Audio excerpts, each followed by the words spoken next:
Денес со задоволство ги представуваме меѓународните проекти пред прилепската јавност. Тоа се проекти кои што ги работевме преку Националната агенција за европски образовни програми и мобилност.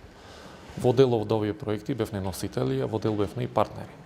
Морам да напоменам дека задоволство е да се работи на меѓународни проекти и денес пред бизнис заедницата, локалната заедница, невладините организации го представуваме овој проект. Како за почеток ќе кажам дека заедно со Романската национална агенција работевме на еден проект од клучната акција К2, каде што организиравме неколку состаноци во Европа. Сите оние состаноци донесоа заклучоци, тоа ќе го видиме на денешното презентирање од нашите координатори и модератори, и ќе заклучиме дека навистина стручното образование е клучно за подготовката на учениците за да најдат работа на пазарот на трудот.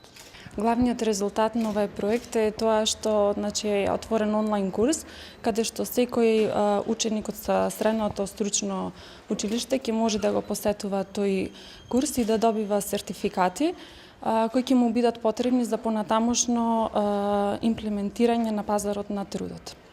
Во овој проект се вклучени повеќе професори, додека по изработката на модулите, односно онлайн курсот, се вклучуваат и учениците. Со оглед на тоа што во поново време се бара се повеќе и подобри, понови услови за вработување, но учениците во средните стручни училишта мора да ги подготвиме да бидат подготвени за тие нови методи.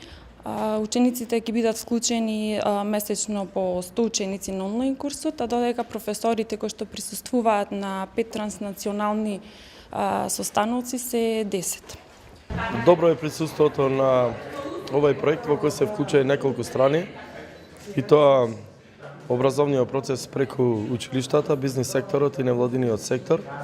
Целта е подобрување на едукацијата и влијание на подобрување на едукацијата на децата во училиштата спрема потребите на пазарот на трудот. Тоа значи дека оние кои се запишуваат во училиштата на соодветна струка, дека во иднина треба да барат соодветна работа во однос на струката.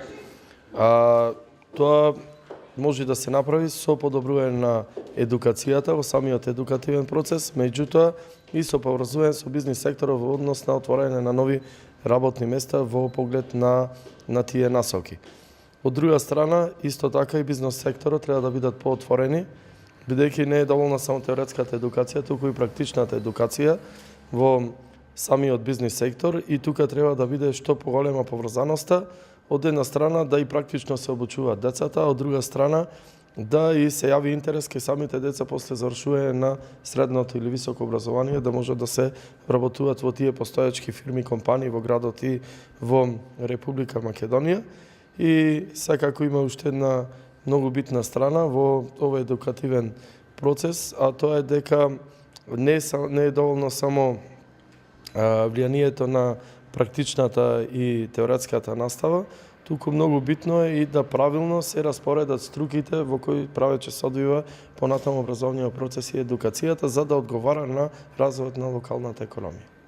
Па за разлика од минатите години, праксата последнија година на локалната самоуправа во секое од средните училишта, посебно техничките училишта, да се отворат насоки кои што одговараат на структурата на локалната економија. И исто така и медицинското или текстилно училиште или рударско, се знае Прилеп, основата на економијата е сепак имаме доста медицински установи, имаме текстилни компании кои повеќе илјади вработени абсорбираат. Тука се и мермерите, комбинатите, рударските, да речем, капацитети, што е основен стожер на економијата, и во тој контекст се отворени овие насоки, да утре друен кога тие деца ќе завршат да можат или да продолжат на високо образование од струката, или да се вработат во постојаните компании. Сега, од друга страна, треба малку да се подобри домашната едукација, дека кога се запишува детето средно и кога одбира одредена струка, не е запишувањето само колку да заврши диплома и да рече имам средно образование, него да ја ефектуира таа диплома со работа. Токму е целта на овој проект таа.